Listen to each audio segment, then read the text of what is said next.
Good morning, students. How are you all? I hope you all are doing well. Today, I, your science teacher Dimple Singla, is going to teach you new chapter 7, Conservation of Plants and Animals.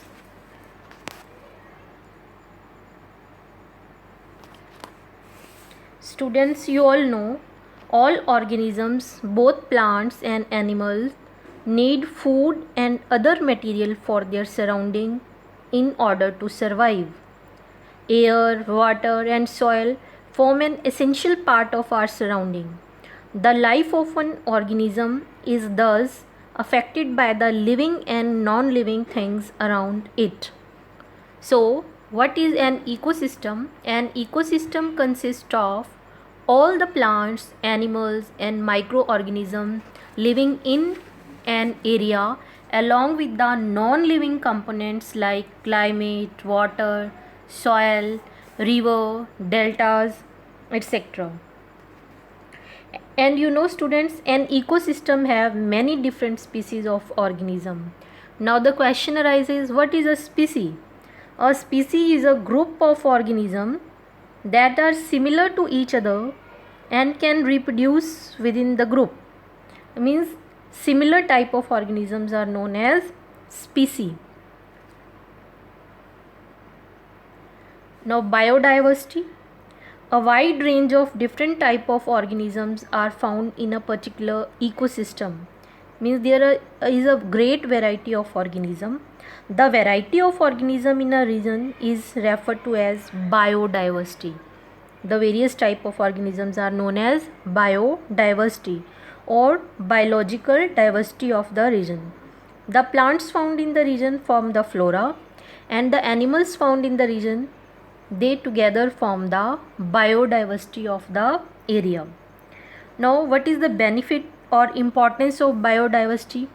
In an ecosystem, living organisms depend on one another for survival. Every organism is linked to many other organisms through food webs. Animals depend on plants for food and shelter. Plants depend on animal for pollination, reproduction, and seed dispersal. This way, all the plants and animals depend on each other. Now, what is the consumptive value? First one is food and drink. They provide food to each other, fuel, medicine, better crop varieties, industrial material, and what are non-consumptive values? Recreation, education, research, and traditional value. Now, what is deforestation? Deforestation, you know, the cleaning of forest and using the land for other purposes is known as deforestation. The causes of deforestation are procuring land for cultivation, means we clear the forest in order to use that particular area for cultivating crops, that we have already done in the chapter crop production and management.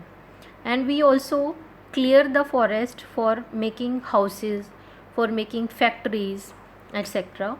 And we also need wood to be used as fuel, and also we need some wood for making furniture. So these are some of the ways in which we need the forest to be cleaned for our day-to-day life.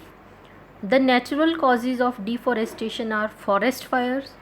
When forest fire occur, it clear the whole forest. And drought. Due to drought also, when there are less rain, there is water scarcity, and the whole forest may get deforested.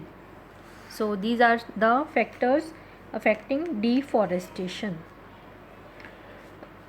Deforestation can also be done by cattle, overgrazing of the cattle, sheep, horses, etc. Overgrazing not only destroy grasslands but also trees in the forest. The young trees get eaten or killed by trampling. The lower leaves are eaten up and the roots and trunks are injured. Sometimes deforestation also occurs due to some disease, and the attack of some insects and pests. What are the consequences now of deforestation? Increase in the temperature. When we find there are less forest around us, then what is happening these days also, the temperature is increasing day by day and pollution level is also increasing. You know, trees absorb carbon dioxide and helps to clear the gases that are causing pollution. Increase in the level of carbon dioxide in the atmosphere leading to global warming. When less trees will be there, they will consume less carbon dioxide, and if less carbon dioxide will be consumed by trees, it means increase in the level of carbon dioxide and the global warming case will be there. And also lowering of groundwater level. You know, trees help to maintain the groundwater, disturbs the balance in nature. In our food chain, every species, whether plant, animal, every species plays its own role. If there will be less plants, then the food chain will be disturbed and there will be a disturbance. Also, if trees will be less, then there will be decrease in rainfall, because you know, due to transpiration which helps in rainfall, this will also decrease. Soil erosion.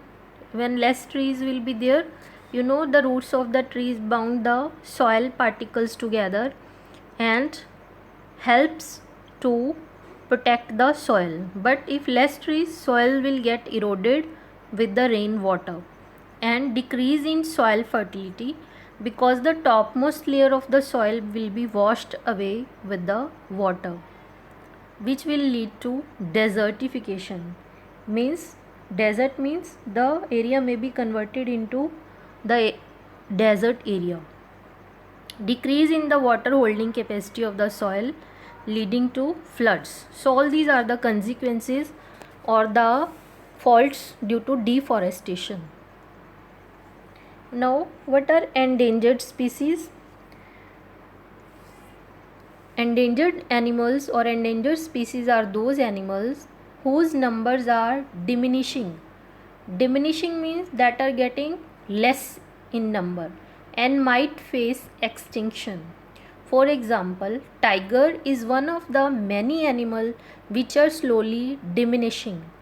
To protect the tiger in our country, the government launched the Project Tiger to ensure the survival of tiger population. Dinosaur, you know, students, have already become extinct. Red data book are used which keep a record of all the endangered plants and animals.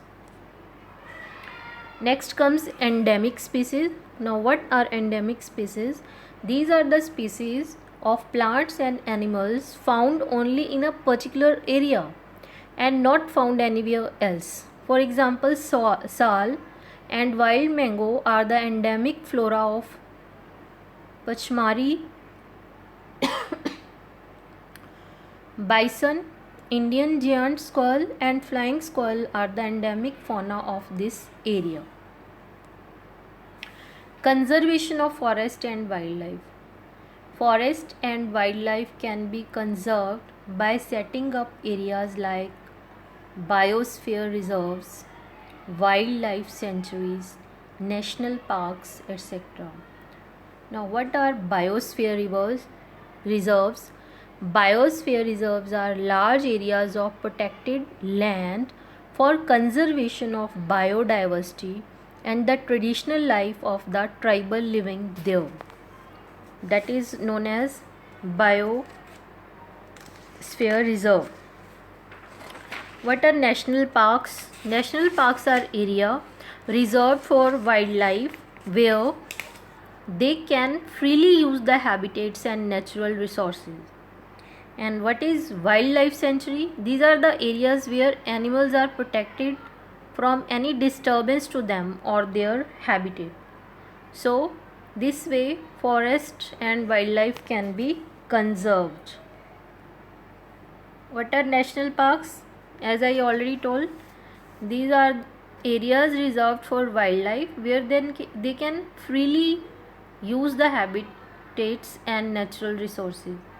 Satpura National Park, for example, is the first reserve forest in India. Wildlife sanctuary are areas where animals are protected from any disturbance to them or their habitat.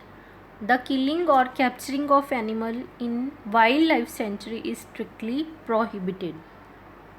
Biosphere reserves are large area of protected land for conservation of biodiversity and the traditional life of the tribals living there. Means the people are also living there. Biodiversity is the variety of plants, animals and microorganisms found in the area.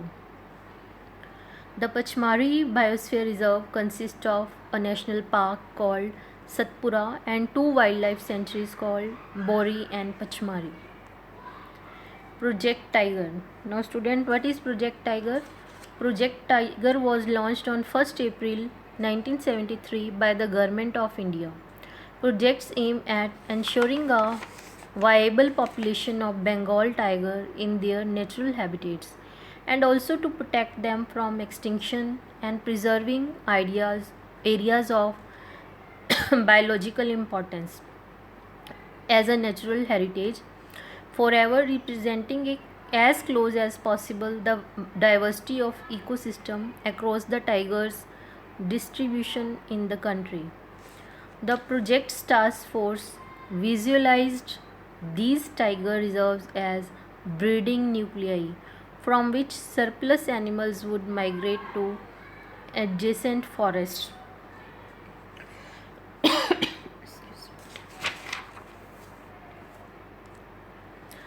Now, what is Red Data Book?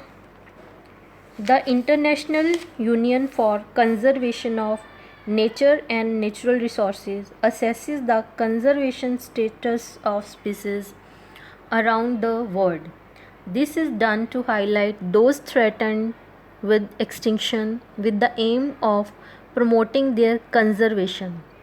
The IUCN maintains a red list, which is a compilation of endangered wildlife species. It also maintains a red data book, which provides a central information source in organizing studies and monitoring programs or rare and endangered species and their habitats also. It is regularly consulted when developing and implementing special measures for the protection and rehabilitation of such species. The Red List and the Red Data Book are revised periodically. According to 2019 IUCN Red List of Threatened Species, more than 28,000 species face extinction.